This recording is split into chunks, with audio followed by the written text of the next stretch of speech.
Quand mon mari s'est enfui avec ma sœur, il m'a laissé sans le sou et s'est moqué de moi parce que je m'accrochais à notre fils mourant. Pendant des années, ils ont étalé leur vie parfaite pendant que je frottais les sols pour survivre. 15 ans plus tard, ils ont ricané, en demandant si le garçon était mort jusqu'à accent grave ce qu'il entre, grand et indemne. Leur visage? La pure défaite. Toujours en train de frotter les sols, Suzanne? La voix de Maria a transpercé le silence de l'épicerie 15 ans après qu'elle m'eut volé mon mari. Elle se tenait là, examinant des tomates biologiques pendant que je tenais mes derniers $20. Karl à côté d'elle, avec son embonpoint de réussite et ses vêtements de marque. Nous avons entendu dire que Georges est mort il y a des années. Quelle tragédie. C'est à ce moment-là que mon fils de 1m90 a franchi les portes automatiques dans son sweatshirt de médecine de Georgetown. Avant d'aller plus loin, merci d'être ici pour être témoin de ces histoires de survie et de force. Si vous croyez que les familles devraient protéger, et non empoisonner leurs enfants, veuillez envisager de vous abonner. C'est gratuit et cela nous aide à toucher plus de mères qui ont besoin d'espoir. Maintenant, laissez-moi vous raconter comment nous en sommes arrivés là. Mais je m'emballe. Laissez-moi vous raconter comment nous en sommes arrivés là. Comment ma sœur et mon mari ont construit leur bonheur sur les fondations de la souffrance d'un enfant. Tout a commencé 3 ans avant leur départ. Un mardi ordinaire, alors que les talons de Maria claquaient sur notre sol en linoléum usé, je préparais des spaghettis, le plat préféré de Georges, la vapeur embuant les fenêtres de la cuisine pendant que Karl luttait avec les tuyaux sous l'évier. Ma sœur est entrée sans frapper. Elle ne frappait plus jamais. Son sac à main de marque a heurté notre comptoir rayé alors qu'elle se lançait dans une autre histoire de rupture. Marcus était un narcissique, annonça-t-elle, bien que Marcus ait semblé assez gentil quand il avait payé notre dîner le mois dernier. Dieu merci, j'ai une famille. Une vraie famille.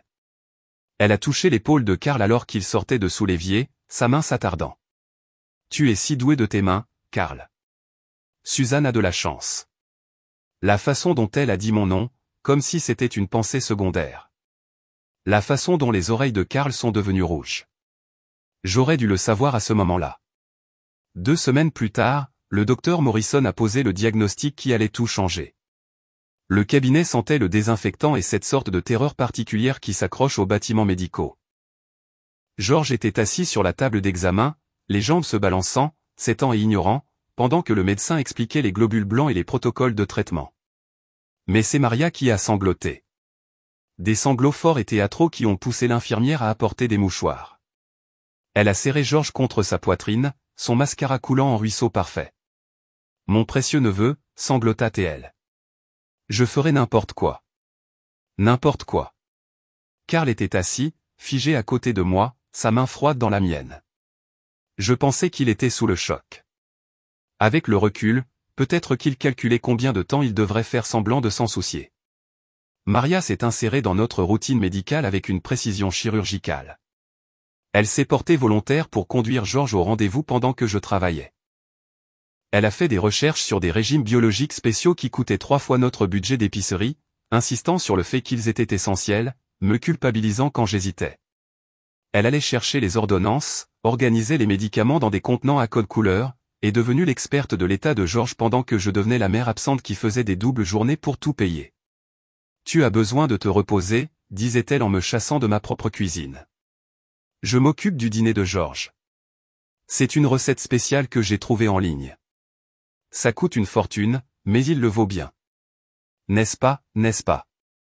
Sauf que la fortune, c'était la nôtre à perdre. Karl a commencé à manquer l'heure du coucher. D'abord 1 fois par semaine. Urgence sur le chantier, disait-il. Puis 3 fois. Puis je lisais Harry Potter seul à Georges pendant que le camion de Karl restait absent jusqu'à minuit. Son téléphone restait face contre table sur la table de nuit. Il prenait une douche à la seconde où il rentrait à la maison. Quand j'ai posé des questions sur le nouveau parfum, il a dit qu'un client le lui avait donné. Maria portait le même parfum. Je l'ai trouvé dans le garage un soir, les épaules secouées. Pendant un instant, mon cœur s'est adouci. Le stress l'atteignait aussi. Notre fils était malade. Notre mariage était sous tension. Mais quand il s'est retourné, ses larmes semblaient répéter, comme s'il s'était entraîné dans le rétroviseur. Je ne peux pas le perdre, Suzy, dit-il, utilisant le surnom qu'il ne m'avait pas donné depuis des années. Parfois, Je pense à m'enfuir de tout ça. On ne s'enfuit pas, lui ai-je dit. On se bat pour Georges. Il a hoché la tête, m'a serré contre lui, et sa chemise sentait le parfum de Maria et autre chose. De la culpabilité, peut-être, ou une décision déjà prise. La collecte de fonds caritative était le chef-d'œuvre de Maria. Elle a tout organisé à Sainte-Catherine, notre église, celle où Karl et moi nous étions mariés 8 ans plus tôt. Elle a imprimé des dépliants avec la photo d'école de Georges. Celle où il souriait malgré les bleus qui apparaissaient mystérieusement chaque fois que Maria le gardait. Aider Georges à se battre, disait l'affiche. Chaque dollar compte. Toute la communauté est venue. Nos voisins, l'équipe de construction de Karl, mes collègues qui pouvaient à peine se payer de l'essence mais qui ont quand même glissé des billets de vin dans la boîte de dons. Maria se tenait au pupitre dans une robe qui coûtait plus que notre mensualité, s'épongeant les yeux avec précision. La famille, c'est tout, dit-elle, sa voix portant à travers la salle paroissiale. Quand Suzanne m'a demandé de l'aide. Je n'avais pas demandé. Point je savais que je devais intervenir. Georges est comme mon propre fils. Sa main a trouvé l'épaule de Karl. Nous devons tous nous sacrifier pour ceux que nous aimons. Le photographe les a capturés debout ensemble. Le bras de Karl autour de la taille de Maria pendant que j'étais aux toilettes. Georges vomissant le smoothie spécial qu'elle lui avait préparé. 12 000 $ ont été récoltés ce soir-là. Je pensais que ça nous sauverait. Je ne savais pas que Maria était déjà en train de le siphonner sur un compte que je ne verrais jamais. 3 mois avant leur départ, je travaillais de nuit à l'hôpital général de Cincinnati, récurant les soldes des salles d'opération pendant que Georges dormait dans la salle de pause. Maria avait insisté pour préparer ses médicaments hebdomadaires, des composés spéciaux d'une pharmacie à 2 villes de là. Karl avait commencé à dormir dans la chambre d'amis, prétextant que mon horaire perturbait son sommeil. Notre maison ressemblait à 3 vies distinctes qui se croisaient aux portes, rien de plus. Madame Patterson d'un accent grave côté me dirait plus tard qu'elle avait vu le camion de Karl au Hampton Inn. Plusieurs fois, toujours l'après-midi quand je travaillais et que Georges était à l'école. La voiture de Maria sur le même parking, mais Madame Patterson pensait que c'était pour le travail. Karl faisait des devis de construction après tout. Maria aidait probablement avec le côté commercial des choses. Le côté commercial, c'est comme ça qu'ils appelaient ça. Georges tombait plus malade chaque fois que Maria le gardait. J'avais remarqué le schéma, mais je mettais ça sur le compte de la coïncidence, du stress, de la malchance. Les vitamines qu'elle apportait venaient dans des flacons de prescription avec des étiquettes dactylographiées. D'aspect officiel. Le régime qu'elle supervisait coûtait des centaines de dollars que nous n'avions pas. Karl disait qu'on s'en sortirait. Il prendrait des chantiers supplémentaires. Maria a proposé de nous prêter de l'argent, puis a fait mine d'être blessée quand j'ai hésité. J'essaie d'aider, disait-elle, les larmes parfaitement synchronisées. Tu ne fais pas confiance à la famille? La famille? Le mot qu'elle brandissait comme une arme pendant qu'elle empoisonnait mon fils et planifiait sa fuite avec mon mari, pendant qu'elle comptait l'argent de la charité et calculait combien de temps gardait Georges assez malade pour la sympathie mais assez bien pour l'abandonner. Le dernier dimanche avant leur départ, nous sommes allés à l'église ensemble. Tous les 4, comme une parodie de la famille que nous n'avions jamais vraiment été. Georges somnolait contre mon épaule pendant le sermon sur la fidélité. Karl a vérifié son téléphone 6 fois. Maria chantait les hymnes trop fort, sa voix se brisant sur Amazing Grace alors qu'elle tenait le cantique entre elle et Karl, leurs doigts se touchant sur la tranche. J'aurais dû tout voir. Lundi matin, 6h17. 3 jours après ce service religieux où Maria chantait trop fort. Ma clé s'est coincée dans la serrure comme toujours, et j'ai dû la secouer 2 fois avant que la porte ne s'ouvre. L'appartement était immédiatement anormal. Trop calme, mais pas le calme paisible de tout le monde qui dort. C'était un vide, comme entrer dans un théâtre abandonné. Les bottes de travail de Karl n'étaient pas près de la porte. Le sac à main de Maria n'était pas sur le comptoir où elle avait pris l'habitude de le laisser lors de ses séances d'aide nocturne. La cafetière était froide, non programmée alors que Karl la réglait toujours pour 5h45. Georges était toujours dans son lit, emmêlé dans ses draps de dinosaure, respirant régulièrement. Un soulagement m'a envahi si fort que mes genoux ont fléchi. Quoi qu'il n'aille pas, Georges était là, en sécurité. Mais sa table de nuit avait l'air différente. L'organisateur de médicaments que Maria avait acheté avait disparu, ainsi que les bouteilles d'eau spéciale qu'elle insistait pour qu'il utilise. Le mot attendait sur la table de la cuisine, maintenue par l'alliance de Karl. L'écriture de Maria, les mêmes boucles et courbes qui avaient signé mes cartes d'anniversaire pendant 32 ans. La maladie de Georges détruit tout le monde. Nous méritons aussi le bonheur. Karl et moi avons trouvé quelque chose de réel. Nous ne pouvons plus le regarder se détériorer. C'est trop douloureux. L'appartement est payé jusqu'à la fin du mois. Ces médicaments sont dans le placard. Nous sommes désolés, mais nous devons nous sauver. N'essayez pas de nous retrouver. Leurs 2 signatures en bas. Celle de Karl semblait hâtive. Celle de Maria était parfaite, comme si elle s'était entraînée. Je l'ai lu 4 fois avant que mon cerveau n'accepte les mots. Puis la voix de Georges a percé. Maman. Il se tenait dans le couloir, traînant son T-Rex en peluche, les cheveux en bataille dans 8 directions. Où est le camion de papa? Il a dû partir travailler tôt, mon chéri. Mais son déjeuner est toujours dans le frigo. Et il a pris la Xbox. Sa voix s'est brisée. La Xbox, ce n'est pas pour le travail. C'est là que j'ai vu ce qui manquait d'autre.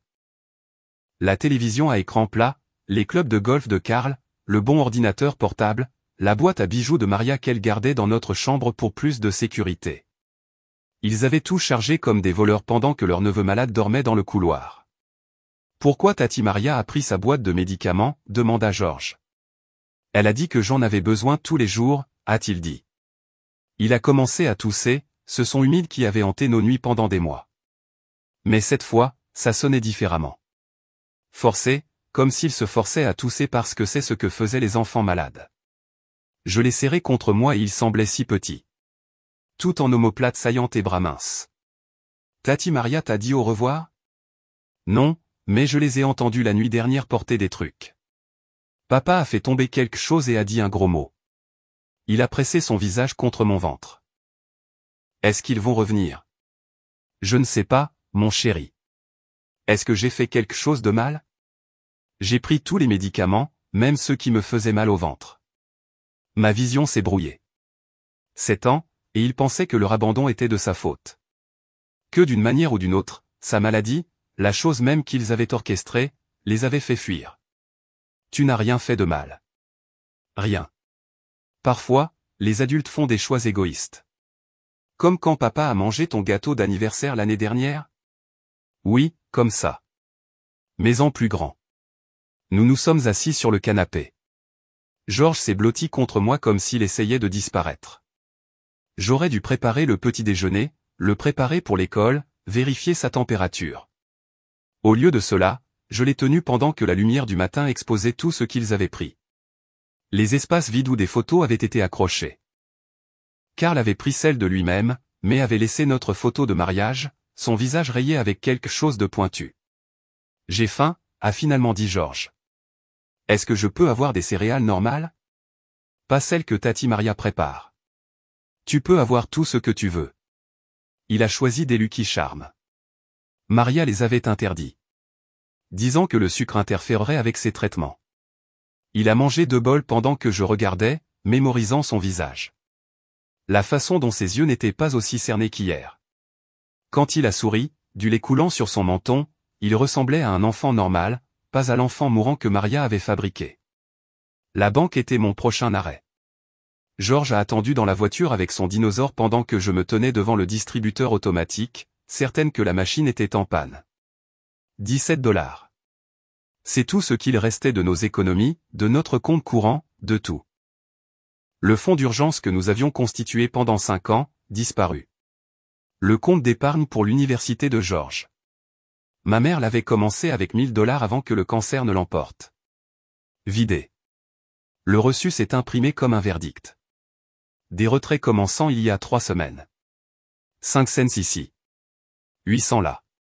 Le nettoyage final hier pendant que je travaillais et que Georges dormait. Même les pièces de sa tirelire seraient plus que ce qu'il nous avait laissé. Le caissier à l'intérieur a consulté notre historique. Compte joint, expliqua-t-il en s'excusant. Karl avait tous les droits. Les cartes de crédit étaient également au maximum. Des frais dans des hôtels, des restaurants, une bijouterie. Il dépensait depuis des semaines pendant que je comptais mes sous pour les médicaments de Georges.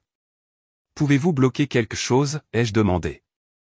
Je suis désolé, madame. Il n'y a plus rien à bloquer. De retour à la maison, Georges s'était endormi dans la voiture. Je l'ai porté à l'intérieur, ses 19 kg, sa fièvre montant déjà à nouveau, mais différemment cette fois. Comme si son corps était confus, essayant d'être malade parce que c'est ce qu'il connaissait. Madame Patterson a frappé pendant que je préparais une soupe en conserve. Elle se tenait à notre porte avec sa propre marmite de quelque chose de fait maison, son visage plissé d'inquiétude et de commérage à peine contenu. J'ai vu le camion de déménagement, dit-elle en entrant à 4 heures du matin. J'ai trouvé ça étrange, un camion de déménagement. Enfin, le camion de Karl, mais chargé comme un jour de déménagement. Elle a posé sa marmite sur ma cuisinière, les yeux balayant notre salon vidé. Suzanne, ma chérie, je dois te dire quelque chose. Mon estomac s'est noué. Quoi? Je les ai vus au Hampton Inn près de la route 9 plusieurs fois ces dernières semaines. En plein milieu de la journée, quand tu travaillais. Elle a touché ma main. Maria logeait là. J'ai vu sa carte clé moi-même quand elle l'a fait tomber près des boîtes aux lettres. Chambre 237. Elle la facturait sur votre carte de crédit Southwest. Depuis combien de temps? 6 semaines, peut-être plus. J'espérais que je me trompais. Je pensais qu'elle avait peut-être besoin d'espace après sa dernière rupture. La voix de Madame Patterson a baissé. Mais le camion de Karl était là aussi. Tous les mardis et jeudis, comme une horloge. Les mardis et jeudis. Les jours de livraison spéciale de la pharmacie de Maria pour les médicaments de Georges. Les jours où elle insistait pour que je fasse des doubles journées pour couvrir les frais. J'aurais dû dire quelque chose plus tôt, a poursuivi Madame Patterson. Mais c'est ta sœur. Je pensais que la famille signifiait quelque chose. Elle a hoché la tête, des larmes dans ses propres yeux maintenant. Ma chérie, ce n'est pas tout. Elle a reçu un homme le mois dernier. Pas Karl. Quelqu'un d'autre qui conduisait une Lexus. Elle l'a présenté comme son fiancé. La pièce a basculé. Maria avait joué avec tout le monde. Même Karl, apparemment. Ou peut-être que cela faisait aussi partie de leur jeu. Combien de vies pouvaient-ils démolir en construisant la leur? Georges a gémi depuis sa chambre, demandant de l'eau. Ses bouteilles d'eau spéciale avaient disparu, alors j'ai utilisé un verre ordinaire. Il a bu lentement, prudemment, comme Maria lui avait appris à le faire.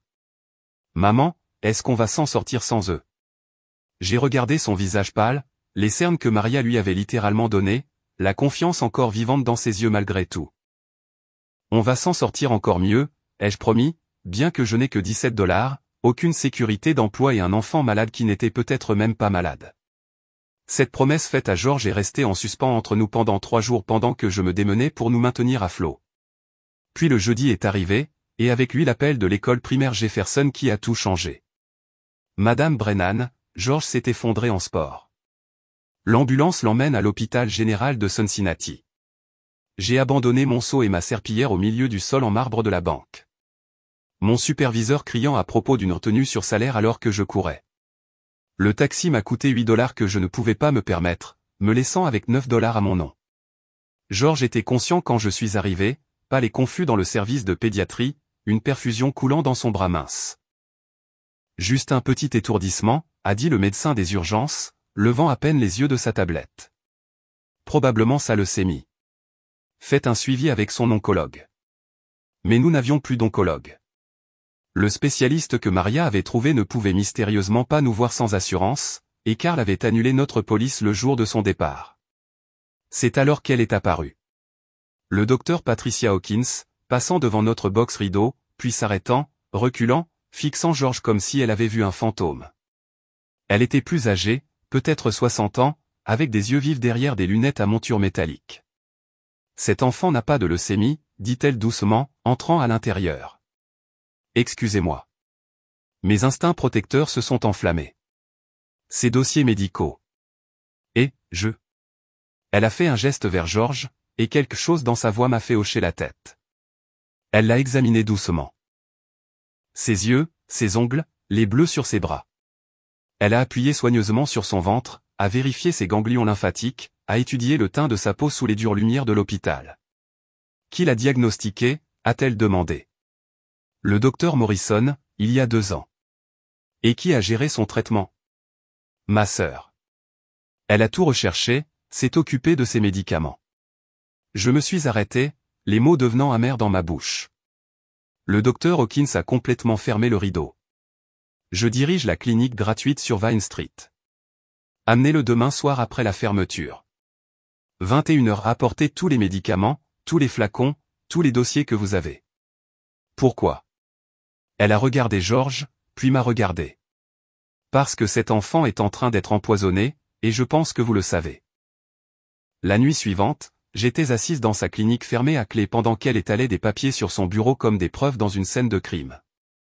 George était dans la salle d'examen avec une infirmière, mangeant son premier vrai repas depuis des jours. Des nuggets de poulet sans la sauce spéciale de Maria. Ces analyses de sang du docteur Morrison, a-t-elle commencé, ajustant ses lunettes. Elles sont fabriquées. L'entête est incorrecte. La terminologie médicale est absurde. Et cette signature? Le docteur Morrison a pris sa retraite il y a 4 ans. Il est en Floride depuis avant que George ne soit supposément diagnostiqué. La pièce a tourné, mais nous sommes allés à son cabinet. Quel cabinet? Le bâtiment à cette adresse est un centre commercial depuis 5 ans. Mon esprit est revenu en arrière. Maria nous avait conduits. Maria nous avait fait entrer. Un petit cabinet, étrangement vide, juste un homme en blouse blanche qui a regardé George pendant peut-être 10 minutes avant de prononcer sa condamnation à mort. Paiement en espèces uniquement. Maria s'en était occupée, disant que l'assurance nous rembourserait plus tard. Ces compléments, a poursuivi le docteur Hawkins en tenant les flacons que j'avais apportés. 3 d'entre eux proviennent de sites web qui vendent de la médecine alternative. Ils contiennent des métaux lourds. Pas assez pour tuer rapidement, mais assez pour provoquer tous les symptômes de la leucémie infantile. Fatigue, ecchymose, faiblesse, pâleur. Elle m'a montré des impressions de revues médicales faisant correspondre les symptômes de George à un empoisonnement aux métaux lourds, pas à un cancer. Celui-ci, dit-elle en tenant un flacon blanc, contient du thallium, de la morora, essentiellement. Des doses infimes. Celui-ci, le vert, contient des composés d'arsenic, juste assez pour le maintenir malade.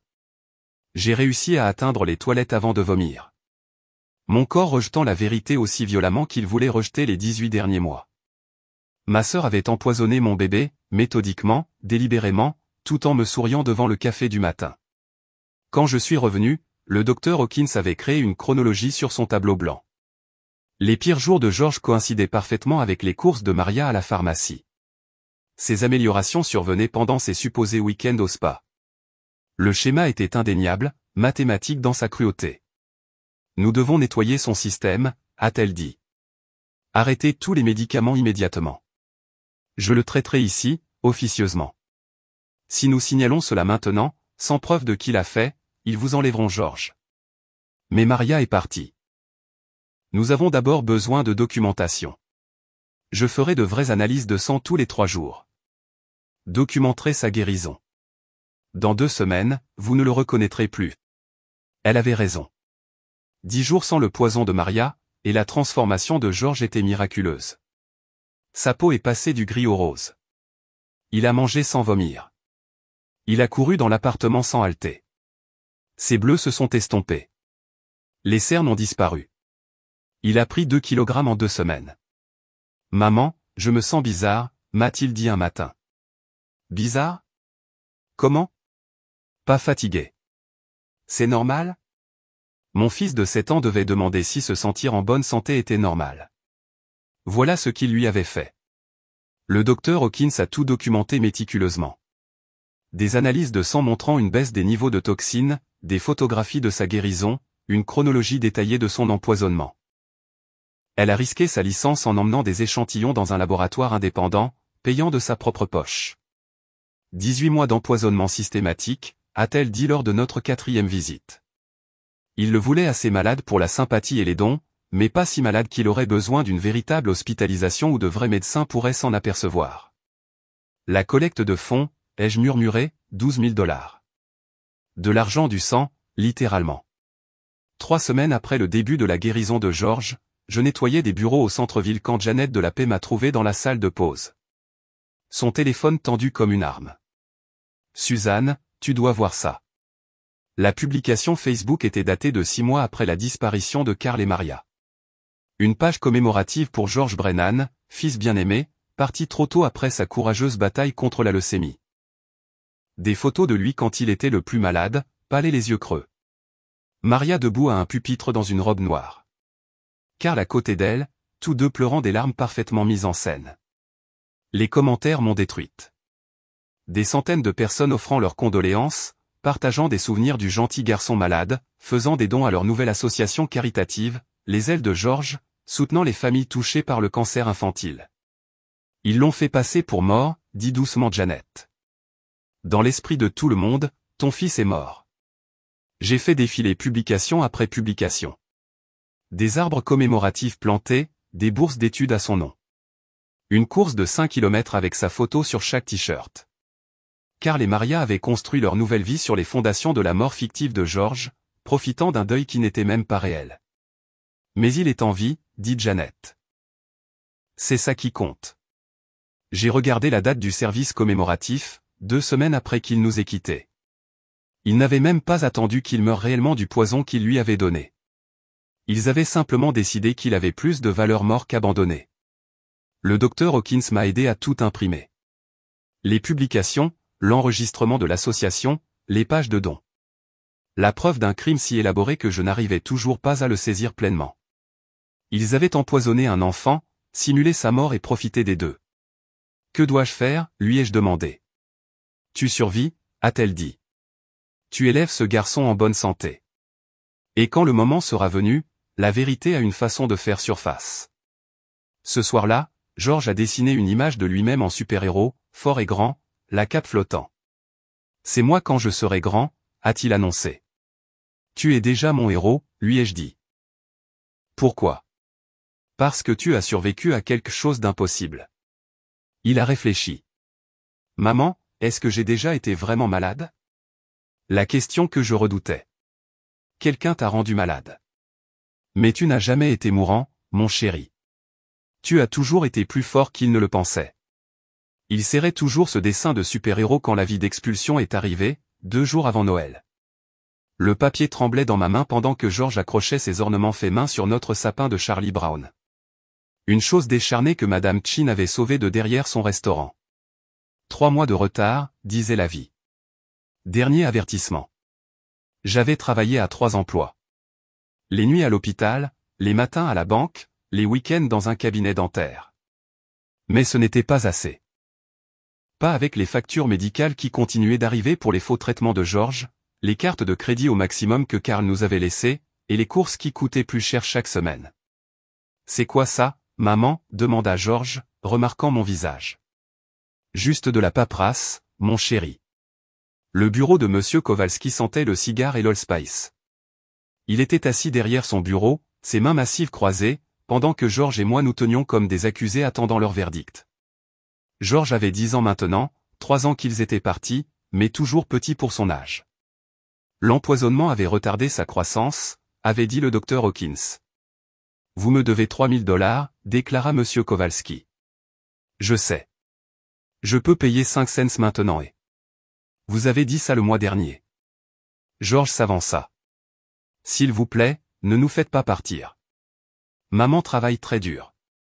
Monsieur Kowalski regarda George. Le regarda vraiment. Il vit les vêtements de seconde main, le sac à dos maintenu par du ruban adhésif. La façon dont il se tenait protecteur à côté de moi comme un minuscule garde du corps. Tu vas à l'école primaire Jefferson. Oui, monsieur. Mon petit-fils y va. Tony Kowalski. George s'illumina. Tony est gentil. Il partage son déjeuner parfois. Quelque chose a changé sur le visage du vieil homme. Tu es le gamin dont Tony dit qu'il n'a pas de déjeuner. Mes joues brûlèrent. Je lui prépare un déjeuner. Des crackers, ce n'est pas un déjeuner, interrompit Monsieur Kowalski. Il nous étudia un long moment. Je possède cet immeuble dans ce quartier. Ils ont besoin d'être nettoyés. Une entreprise professionnelle veut $8000 par mois. Vous le faites pour le loyer plus 2000. Marché conclu. Oui. Oui, absolument. Commencez demain.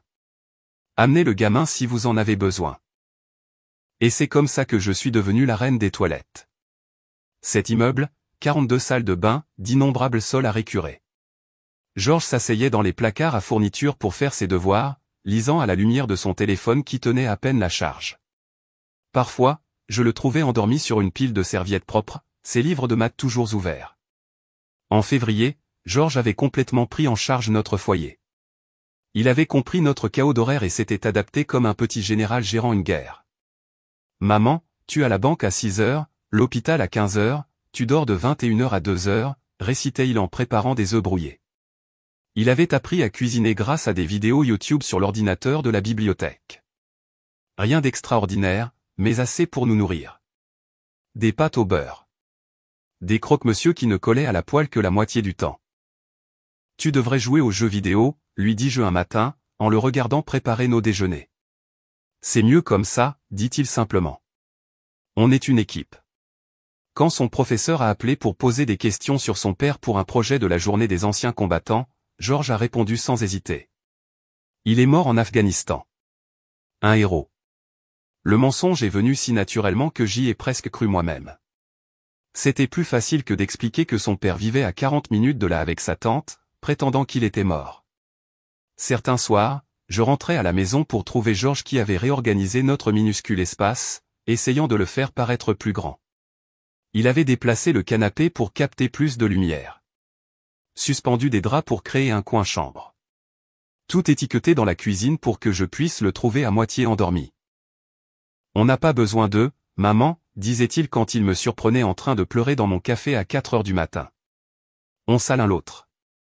Le docteur Hawkins est devenu notre ange gardien. Chaque semaine, elle examinait Georges gratuitement, surveillant sa guérison, s'assurant que les toxines étaient complètement éliminées. Elle m'a appris quels médicaments génériques étaient identiques aux marques, quels symptômes surveiller, comment repérer les carences nutritionnelles. Il a besoin de protéines, disait-elle, puis me glissait des cartes cadeaux de supermarché. Pour mes recherches, prétendait-elle, bien que nous sachions toutes les deux qu'il n'y avait pas de recherche. Un après-midi d'avril, elle a affiché le site web de l'entreprise de Karl sur son ordinateur. Tu dois voir ça. Il y avait la photo d'école de Georges sur leur page caritative. En mémoire de George Brennan, dont la courageuse bataille a inspiré notre mission. En dessous, des boutons de dons et des options de dons déductibles d'impôts. Il l'utilise pour obtenir des contrats gouvernementaux, a expliqué le Dr Hawkins. Les entreprises obtiennent des préférences pour l'embauche de personnes qui ont vécu une tragédie familiale. Karl joue le père endeuillé, mais Georges est en vie, c'est pourquoi je documente tout. Chaque visite, chaque analyse de sang, chaque photo. Elle m'a montré un dossier. Épais de 8 cm. Quand tu seras prête. Ça prouve tout. Quand serai-je prête? Quand Georges n'aura plus besoin d'être protégé. Quand tu seras stable. Quand la vérité ne pourra pas te faire plus de mal que le mensonge ne l'a déjà fait. La stabilité est venue d'endroits inattendus. Madame Chin, qui possédait le restaurant en dessous de nous, a commencé sa campagne de gentillesse en mars. Des commandes erronées sont apparues à notre porte 3 fois par semaine. Toujours chaudes. Toujours les préférés de Georges. Toujours avec des portions supplémentaires. Je n'ai pas commandé ça, disais-je. L'erreur est déjà faite, insistait-elle. On ne peut pas gaspiller la nourriture.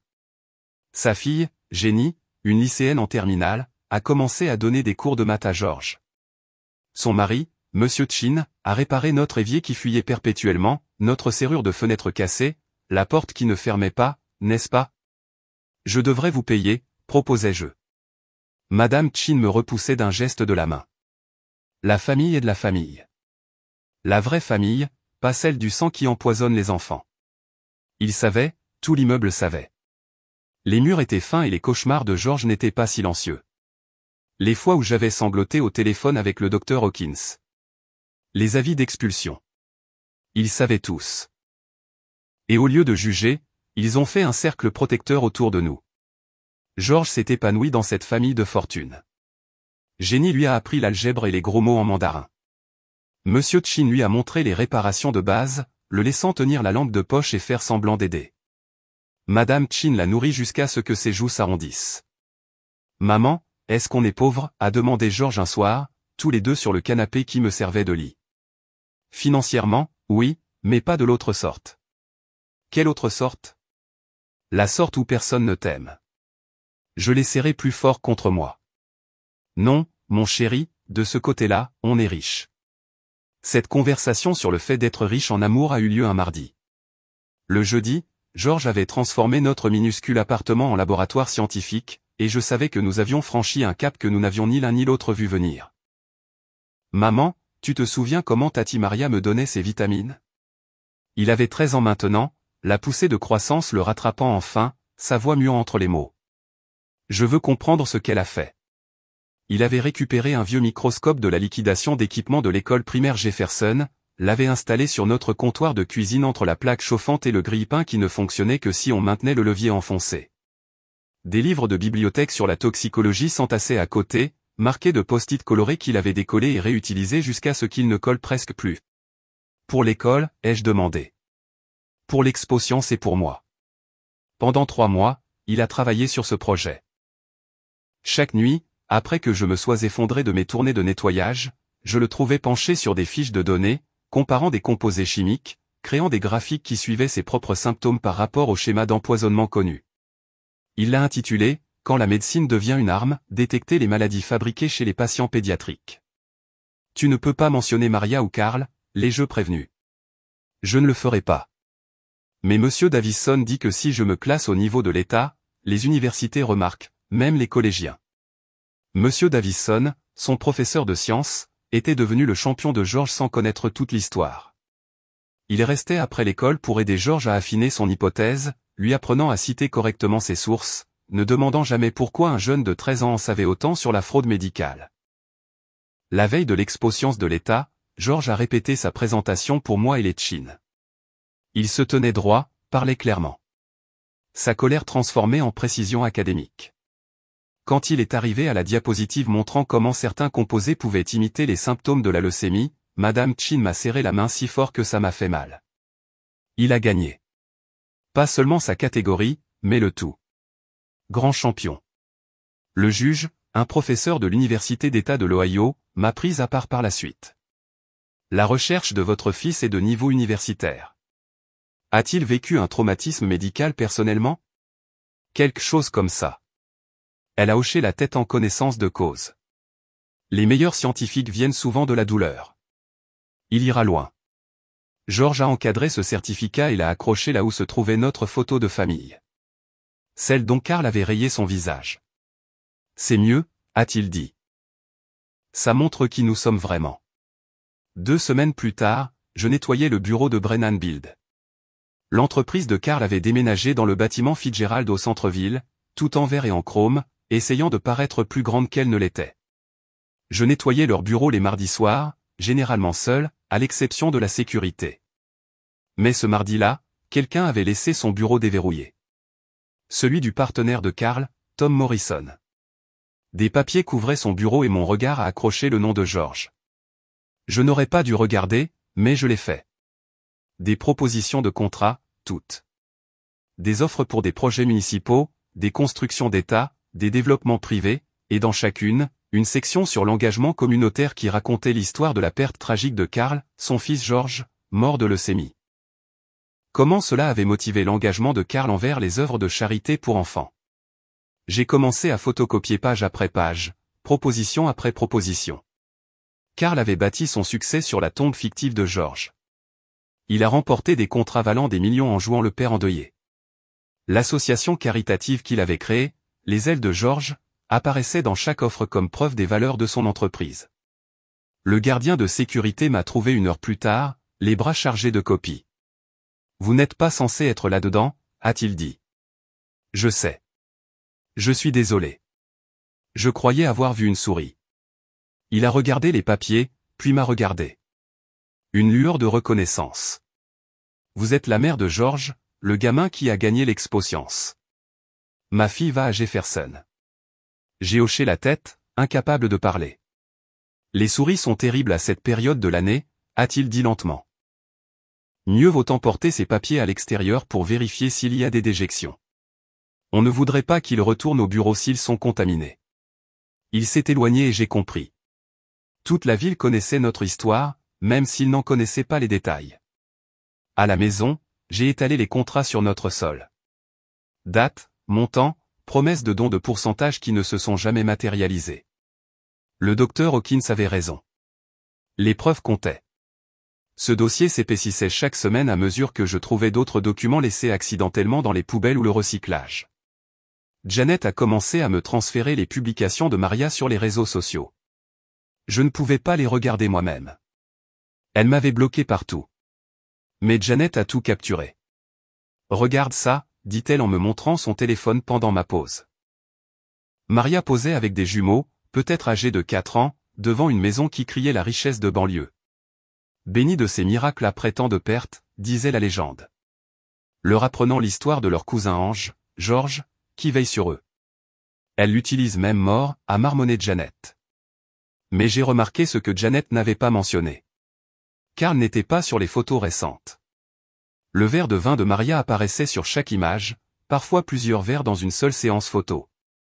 Les commentaires étaient désactivés après que quelqu'un ait écrit « La mère de George n'a-t-elle pas dit qu'il était en vie ?» La façade se fissure, a dit Janet. Sa sœur a commenté la semaine dernière que Maria était de nouveau entre deux situations. 3 mois avant la remise des diplômes de George, la lettre de Georgetown est arrivée. Bourse complète, tout frais payé. Je dois te lire quelque chose, a dit George, tenant sa dissertation de candidature. Nous nous sommes assis à notre petite table, celle que Monsieur Chin avait réparée 3 fois, et George a lu. À 7 ans, j'étais en train de mourir, non pas d'une maladie, mais des personnes qui étaient censées m'aimer le plus. Mon père et ma tante m'ont empoisonné lentement, me gardant assez malade pour profiter de la sympathie. Pendant que ma mère travaillait à 3 emplois pour payer des traitements dont je n'avais jamais eu besoin, ils ne savaient pas. Ils faisaient confiance à la famille. Quand ils nous ont abandonnés, me laissant mourir réellement de leurs toxines, ma mère m'a sauvé avec rien d'autre qu'un salaire minimum et un effort maximum. Elle a récuré les toilettes pendant que je faisais mes devoirs dans des placards de concierge. Elle a renoncé au sommeil, à la nourriture, à toute chance d'avoir sa propre vie pour me donner la mienne. J'étudie la médecine non pas malgré ce traumatisme, mais à cause de lui. Quelque part, un autre enfant est blessé par des personnes en qui il a confiance. Je les trouverai. Je les sauverai parce que ma mère m'a appris que l'amour ne se résume pas au sang ou au certificat de mariage. C'est qui se présente quand se présenter et tout ce qu'il leur reste à donner. Nous avons pleuré jusqu'à ce que Madame Chin frappe à notre porte, inquiète que nous soyons blessés. Puis elle a pleuré aussi, et Monsieur Chin a dû venir la chercher, mais pas avant qu'elle ne nous ait fait promettre d'encadrer cette dissertation. Tu l'as fait, mon chéri, ai-je dit à George ce soir-là. Nous l'avons fait, a-t-il corrigé. Et nous n'avons pas encore fini. Il a regardé le dossier de preuves que j'avais constitué, maintenant 3 boîtes pleines. Quand, a-t-il demandé. Quand tu seras en sécurité. Quand tu seras à Georgetown. Quand la vérité ne pourra pas toucher ton avenir. Il a hoché la tête, comprenant. Nous avions attendu si longtemps. Nous pouvions attendre un peu plus. La vérité avait été patiente avec nous. Nous pouvions être patients avec elle. La patience que nous nous étions promise a duré exactement 1 semaine après cette conversation. Puis Linda Morrison a appelé. Vous ne me connaissez pas, a-t-elle dit, la voix tendue par une fureur à peine contenue. Mais Carl Brennan a détruit l'entreprise de mon mari, et je pense que vous êtes la seule personne qui pourrait comprendre pourquoi j'ai besoin qu'il brûle. Je me tenais dans notre cuisine, George à son bureau en train de réviser pour ses examens, et j'écoutais une inconnue m'expliquer comment mon ex-mari avait apparemment perfectionné son art de l'escroquerie. Tom était le partenaire de Carl pendant 3 ans, a poursuivi Linda. Carl a utilisé la mort de votre fils, désolé, sa fausse mort, pour gagner des contrats de sympathie. Quand Tom a demandé où allait l'argent de la charité, Carl l'a racheté pour une bouchée de pain, puis a volé sa liste de clients. Nous avons tout perdu. Que voulez-vous de moi? Justice. J'ai des enregistrements, Suzanne. Carl se vantant des avantages fiscaux, de la façon dont Maria était géniale d'avoir pensé à ça. J'ai la preuve qu'il a détourné des fonds de sa propre entreprise. Mais personne ne croit la femme amère de l'ex-partenaire. Il pourrait croire la mère de l'enfant mort qui n'est pas mort. George a levé les yeux de son manuel, sentant le changement dans ma voix. Je lui ai fait un signe de tête. C'est le moment. Quel genre d'enregistrement, ai-je demandé. Karl, ivre dans un bar, racontant à son nouveau partenaire comment ils ont réussi leur coup. La voix de Maria est aussi sur l'un d'eux. Riant de la façon dont vous avez réellement cru au diagnostic. Tom a tout enregistré après que Karl l'ait forcé à partir. Il savait que nous aurions besoin de preuves. Nous nous sommes rencontrés dans un restaurant à 2 villes de là. Linda a fait glisser une clé USB sur la table comme si nous étions des espions. Elle avait l'air épuisée, la rage l'a maintenant animée. Il a détruit 4 autres entreprises de la même manière, a-t-elle dit. Toujours en utilisant l'histoire de George. Le coup du père endeuillé. Un entrepreneur s'est suicidé après que Karl lui ait volé ses contrats. Pourquoi n'êtes-vous pas allé à la police? Avec quoi? Des oui-dire, des litiges commerciaux. Vous avez la preuve médicale. J'ai la preuve financière. Ensemble. Ce soir-là, George a écouté les enregistrements avec des écouteurs, son visage se durcissant à chaque mot. La voix pâteuse de Karl parlant de vendre la tragédie. Maria riant du parfait cocktail de prescription qu'elle avait recherché. Je veux raconter notre histoire, a dit George en retirant les écouteurs. Pas la leur, la nôtre. Il a lancé le blog ce week-end-là. Vivre après la mort, l'histoire d'un survivant. Il avait 18 ans, se dirigeait vers Georgetown à l'automne, assez âgé pour dire sa vérité. Le premier article était simple. Je suis mort quand j'avais 10 ans. Du moins, c'est ce que mon père a dit à tout le monde. Il a organisé un service commémoratif, a créé une association caritative à mon nom, a bâti une entreprise sur ma tombe. Le seul problème, c'est que j'étais en vie, vivant au-dessus d'un restaurant chinois avec ma mère, me remettant d'un empoisonnement systématique par les personnes qui étaient censées m'aimer le plus. Il n'a pas cité de nom, mais les détails étaient assez spécifiques. L'association caritative appelée Les Ailes de George, l'entreprise de construction qui a remporté des prix humanitaires, la tante devenue belle-mère, les vitamines qui n'étaient pas des vitamines. 3 jours plus tard, Chanel 6 a appelé, puis Chanel 11, puis le Cincinnati Inquiret. L'histoire du garçon déclaré mort alors qu'il respirait encore était irrésistible pour les médias. George les a tous refusés, sauf un. Un podcast sur les abus médicaux qui promettait de le laisser raconter l'histoire à sa manière. L'épisode est sorti un mardi. Le mercredi, il avait 1 million de téléchargements. Les gens posent des questions, m'a dit Janet au travail.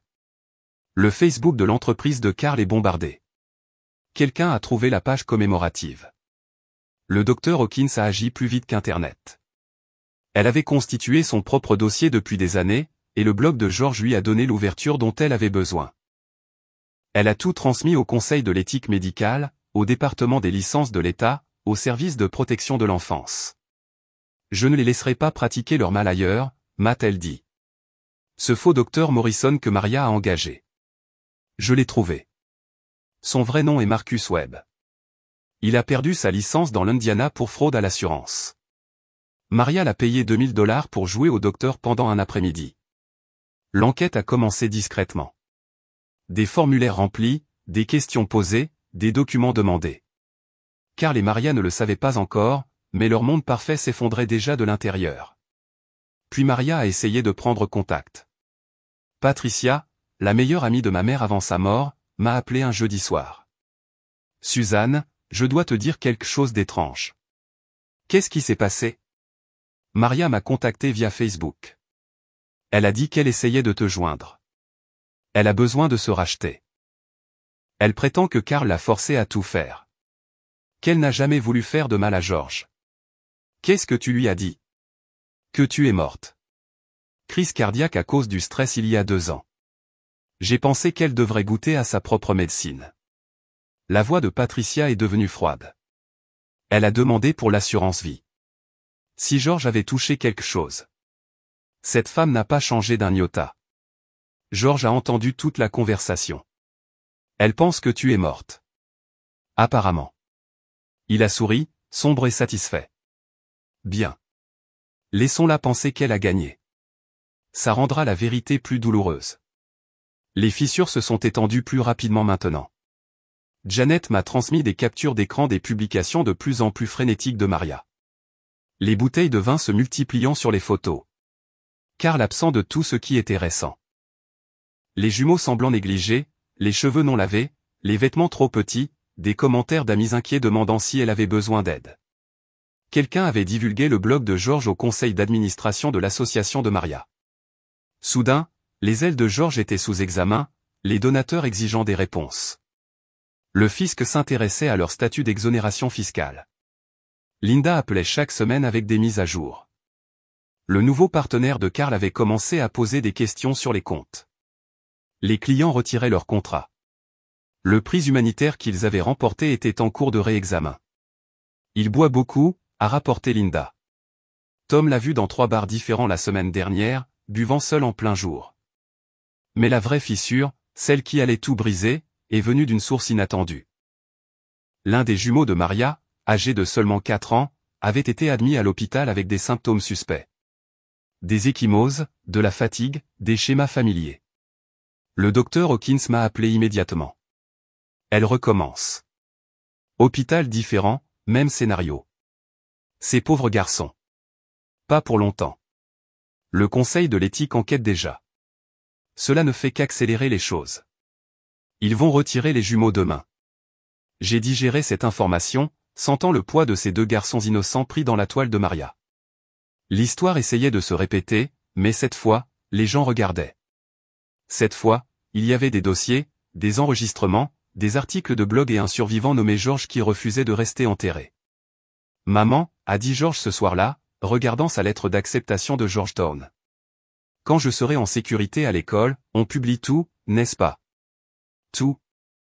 Bien, parce que je viens de recevoir un email d'une étudiante en journalisme qui veut écrire sa thèse sur notre histoire. Elle a trouvé la page commémorative, les registres de l'association, mon blog. Elle relit tous les points. La vérité se propageait comme une traînée de poudre. Et Karl et Maria ne sentaient même pas encore la fumée. Ils vivaient toujours dans leur royaume en ruine, ignorant que le garçon qu'ils avaient déclaré mort était sur le point de sortir de la tombe qu'ils avaient creusée, en apportant les preuves. L'étudiante en journalisme avait envoyé ses questions ce matin-là même, et j'y pensais encore quand je suis entré chez Kroger à 19 h avec mes derniers $20 et une poignée de coupons périmés. 15 ans à faire mes courses dans le même magasin, toujours à la même heure, après mon service de nettoyage du soir et avant celui de la nuit. Je savais quelle caissière ferait semblant de ne pas remarquer les coupons périmés, quelles allées avaient les meilleures réductions, comment faire en sorte que $20 nous nourrissent pendant 3 jours. Je comparais des boîtes de soupe cabossées quand je l'ai entendu. Ce rire, le rire de Maria, tintant et faux comme des carillons en verre.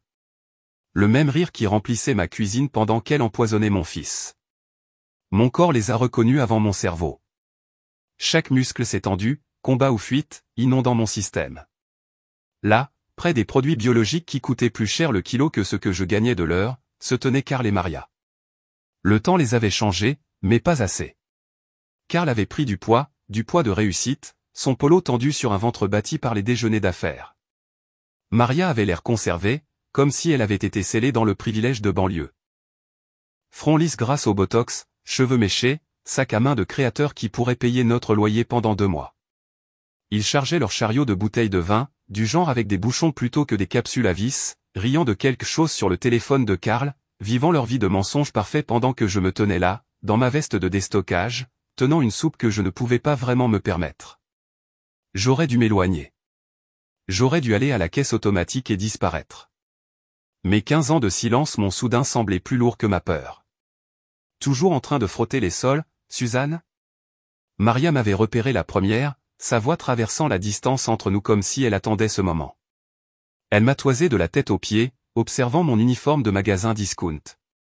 L'épuisement que je portais comme une seconde peau. La façon dont mes mains étaient encore gercées par l'eau de Javel malgré toute la lotion que Madame Chin me donnait. Nous avons entendu dire que Georges est mort il y a des années, a-t-elle poursuivi, examinant des tomates biologiques avec un intérêt théâtral. Quelle tragédie. Karl s'est alors retourné, son visage passant par plusieurs expressions avant de s'arrêter sur la suffisance. Eh bien, toujours en ville. Toujours en vie, ai-je dit en m'approchant. Décevant, j'en suis sûr, puisque vous avez organisé mes funérailles. Le rire de Maria était nerveux, mais toujours condescendant. Tu as entendu parler de ça. C'était pour tourner la page, Suzanne. Pour la communauté. Les funérailles de Georges, ai-je corrigé. Vous avez enterré mon fils vivant pour gagner des points de sympathie. Karl a changé de poids, essayant de paraître décontracté. Comment tu t'en sors? Ça doit être dur, seul. Je m'en sors. Les sols ne se frottent pas tout seuls. Les yeux de Maria brillaient d'une satisfaction cruelle. Toujours à nettoyer après toutes ces années. Mon Dieu, Suzanne, j'ai dit à Karl que tu n'arriverais jamais à rien sans nous. Certains d'entre nous travaillent, ai-je dit, au lieu de voler. Karl a ri, se sont confiants d'un homme qui n'a jamais fait face aux conséquences. Voler. Nous avons pris ce que nous méritions. Une vie. Une vraie vie. Pas la tragédie dans laquelle tu nous entraînais avec ce gamin mourant. Il s'est appuyé contre leur chariot rempli de 20 à 60 $. En parlant de ça, est-ce que le garçon est vraiment mort un jour? Ou est-ce que tu continues à exploiter cette histoire? Le magasin a semblé s'arrêter. La musique continuait de jouer, mais tout le monde à proximité avait cessé de bouger. Une mère avec 2 enfants faisait semblant d'étudier les étiquettes de pâtes. Un homme âgé s'est figé en tendant la main vers les bananes. La caissière adolescente de la caisse 3 retenait son souffle. « Tu veux savoir pour Georges ?» ai-je demandé doucement. Maria a levé les yeux au ciel, ajustant son sac de créateur. « Zizin, s'il te plaît. » La pause dramatique. Nous avons tourné la page. Nous avons de vrais enfants maintenant. Des enfants en bonne santé. C'est à ce moment-là que les portes automatiques se sont ouvertes. Georges est entré, comme si le karma lui-même avait pris forme humaine. Un M90 maintenant, bâti solidement après des années à rattraper sa croissance perdue. Son sweatshirt de la faculté de médecine de Georgetown porté comme une armure. Chaque pas confiant, mesuré, déterminé. Il m'a vu en premier, nos regards se croisant au-dessus du rayon des produits de Purdue. Puis il les a remarqués. La tomate que Maria tenait lui a glissé des mains, heurtant le sol avec un bruit humide qui a semblé résonner. La bouche de Karl s'est ouverte, mais aucun son n'est sorti. Ils ont regardé Georges comme s'il était un fantôme qu'ils avaient personnellement assassiné, ce qui, d'une certaine manière, était le cas. « Maman » a dit Georges, s'approchant avec un calme délibéré. « Ça va ?» Le sac de créateur de Maria est tombé par terre. Karl s'est agrippé au chariot pour se soutenir, ses jointures blanches sur la poignée. « Bonjour, Tati Maria » a dit Georges calmement. « Papa.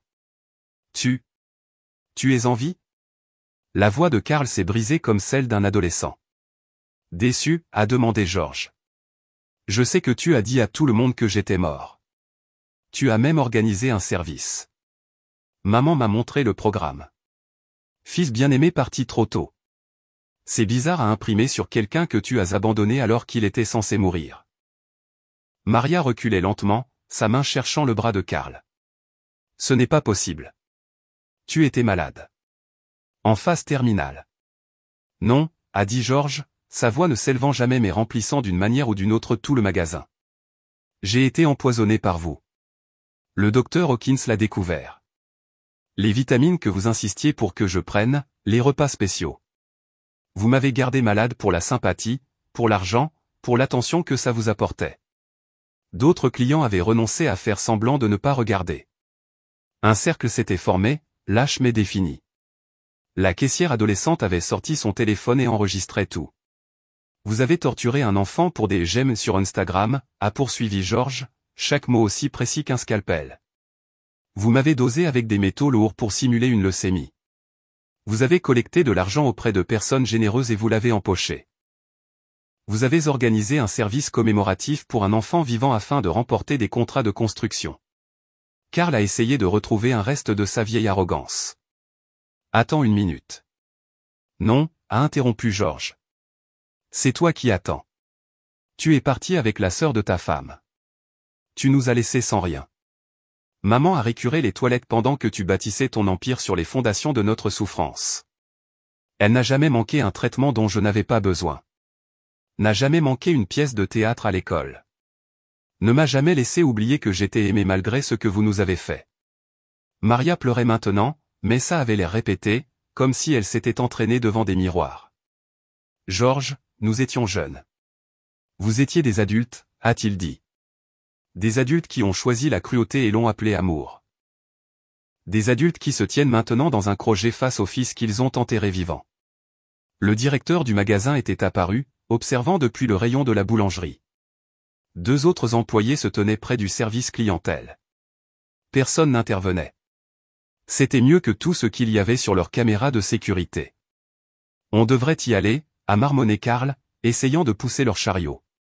Vous m'avez déclaré mort par commodité, a dit Georges, sans bouger. Avez bâti une association caritative sur ma tombe. Avez remporté des contrats avec ma souffrance. Mais voici le truc. Maman m'a donné l'antidote à votre poison. Ça s'appelle l'amour, et c'est quelque chose que vous ne comprendrez jamais. Les larmes de Maria avaient ruiné son maquillage. Des ruisseaux noirs sur son visage conservé. Nous avons fait des erreurs. Non, les erreurs sont des accidents. Ce que vous avez fait, c'est une tentative de meurtre. Les mots sont restés en suspens dans l'air comme un verdict. Karl a attrapé le bras de Maria, la tirant en arrière, leur chariot abandonné bloquant l'allée. Ils ont trébuché vers la sortie, mais la caissière adolescente filmait toujours, et sa voix a porté clairement à travers tout le magasin. Oh mon Dieu, ça a déjà 50 000 vues. Maria s'est retournée. Son visage taché de mascara tordu par la panique. Vous enregistrez ça? Tout Internet regarde, a dit la fille, sans baisser son téléphone. Vous êtes viraux. Ils se sont alors enfuis, laissant leur vin et leurs produits biologiques derrière eux comme des preuves sur une scène de crime. Georges est resté parfaitement immobile jusqu'à ce que les portes automatiques se referment derrière eux. Puis ses épaules se sont enfin détendues. Ça va, mon chéri, ai-je demandé. Mieux que bien, a-t-il dit, me serrant dans une étreinte qui sentait sa chambre d'étudiant et le café instantané. J'ai attendu 15 ans pour ça. Le temps que nous rentrions à la maison, Georges conduisant parce que mes mains tremblaient, son téléphone vibrait sans arrêt. La vidéo était passée de TikTok à Twitter à Facebook aux nouvelles du soir. 2 millions de vues à minuit, 5 millions le matin. La section des commentaires est devenue un tribunal de l'opinion publique. Les gens qui avaient fait des dons aux ailes de Georges exigeaient des remboursements. D'anciens employés de Brennan Build ont partagé leurs propres histoires. Quelqu'un a trouvé la page commémorative et a publié des captures d'écran à côté de photos actuelles de Georges à Georgetown. Écoute celle-là, a lu Georges depuis son téléphone pendant le petit déjeuner. Mon entreprise a perdu un appel d'offres face à Brennan Build à cause de son histoire larmoyante sur son fils mort. Nous étions une entreprise appartenant à des vétérans, mais apparemment, une fausse mort l'emporte sur un vrai service. Linda Morrison a appelé avant midi. Le plus gros client de Karl vient de se retirer. Un projet de 40 millions de dollars parti en fumée. Son partenaire, Tom, porte plainte cet après-midi. Les dominos sont tombés rapidement après ça. Le fisc a ouvert une enquête sur les ailes de Georges en une semaine. Le Conseil des licences de l'État a suspendu l'enregistrement de l'association de Maria. L'école privée de leurs jumeaux a convoqué une réunion d'urgence avec les parents après que quelqu'un, certainement pas moi, leur ait envoyé la vidéo avec une note inquiète sur la sécurité des garçons sous la garde de Maria. Le premier appel ivre de Karl est arrivé 2 semaines plus tard, à 2h47 du matin. Je l'ai laissé aller sur la messagerie vocale. Tu as tout ruiné, disait sa voix pâteuse. Mon entreprise, ma famille, ma réputation. Tu es contente maintenant? Tu es enfin contente? Je l'ai effacé sans écouter le reste. Sa souffrance n'était plus mon problème. Ce n'était même pas satisfaisant. C'était juste rien. Un bruit blanc d'une vie que j'avais laissée derrière moi. 3 mois plus tard, Karl a déposé le bilan depuis un motel Super 8. Linda m'a envoyé les documents de faillite avec un post-it. Il a listé les fleurs commémoratives pour Georges comme une dépense professionnelle. Maria a essayé de se réinventer en ligne. Nouvel Instagram, nouveau nom, publiant sur le fait de se relever d'un traumatisme et de repartir à zéro après des relations toxiques. Mais Internet a la mémoire longue. Chaque publication était inondée de captures d'écran de la page commémorative de Georges, de liens vers son blog, de cette vidéo de l'épicerie jouant en boucle. L'enquête sur les jumeaux a révélé ce que nous craignions. Le même schéma recommençant. Des symptômes mystérieux, des vitamines spéciales, les larmes de Maria parfaitement synchronisées pour un maximum de sympathie. Les garçons ont été placés chez la mère de Karl, qui avait apparemment su que quelque chose n'allait pas, mais avait eu trop peur de parler. Au moins, ils sont en sécurité, a dit Georges quand nous l'avons appris. Ils ont une chance maintenant. Le printemps est arrivé avec des lettres d'acceptation et de nouveaux départs. George a été accepté à Johns Hopkins pour sa bourse en oncologie pédiatrique. Bourse complète à nouveau. Sa dissertation sur l'identification de la maltraitance médicale infantile dans les milieux pédiatriques a attiré l'attention du comité de sélection. Sa remise de diplôme à Georgetown était tout ce que la confrontation à l'épicerie n'était pas, planifiée, paisible, parfaite. J'étais assise dans l'auditorium, portant une robe que Madame Chin avait retouchée pour moi, entourée de la famille que nous avions construite à partir de rien. Les Chin, le docteur Hawkins, Janet, même Monsieur Kowalski étaient venus, se plaignant du stationnement, mais s'essuyant les yeux quand George a traversé la scène.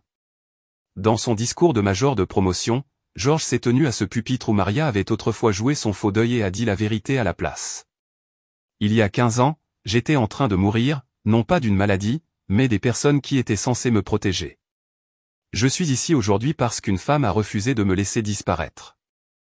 Elle a travaillé à 3 emplois, a sacrifié tout confort, a renoncé à tous ses propres rêves pour sauver les miens. Ma mère, Suzanne, m'a appris que la famille ne se résume pas au sang ou au certificat de mariage. C'est qui se présente quand la vie s'effondre. C'est qui reste quand partir serait plus facile. Maman, ce diplôme est autant le tien que le mien. Les applaudissements étaient assourdissants, mais tout ce que j'entendais, c'était mon cœur qui battait enfin sans peur. La célébration qui a suivi a eu lieu dans notre appartement au-dessus du restaurant chinois. Madame Chin a préparé assez de nourriture pour 30 personnes, bien que nous n'étions que 12. Jenny, maintenant enseignante elle-même, a amené ses enfants, qui appelaient George, oncle docteur. Le docteur Hawkins lui a donné un stéthoscope qui avait appartenu à son père. Monsieur Kowalski lui a tendu une enveloppe avec un chèque qui a fait écarquiller les yeux de George. Pour votre mère, a dit le vieil homme d'un ton bourru. Arriéré de salaire pour tout ce nettoyage. Avec les intérêts. Nous étions assis autour de notre petite table, celle tenue par de la colle à bois et des prières, riant d'histoires qui n'étaient plus tristes. Les murs qui avaient entendu tant de pleurs résonnaient maintenant de joie. Le téléphone de George a vibré avec une alerte d'actualité. Maria avait été arrêtée pour fraude. Karl vivait dans son camion. Les jumeaux s'épanouissaient avec leur grand-mère. Rien de tout cela n'avait plus d'importance. Vous savez ce que j'ai réalisé, a dit George en levant son verre de vin fait maison par Jenny. Nous avons gagné. Quand, ai-je demandé. Au moment où nous avons survécu.